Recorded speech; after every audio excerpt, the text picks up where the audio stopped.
બાપજી 2 દિવસ પહેલા ભારતની બોર્ડર ઉપર 42 સૈનિકો શહીદ થઈ ગયા 42 સૈનિકો શહીદ થઈ ગયા તમે બહુ માનવા વાળા વ્યક્તિ છો માતાજીના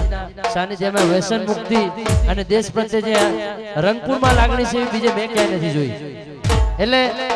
42 જવાનોને શ્રદ્ધાંજલિ આપી છે એમના માટે ગીત ગાવું છે બાપજી વોટ્સએપમાં એક વિડિયો ફરતો હતો કે સિંહ તો સિંહ કહેવાય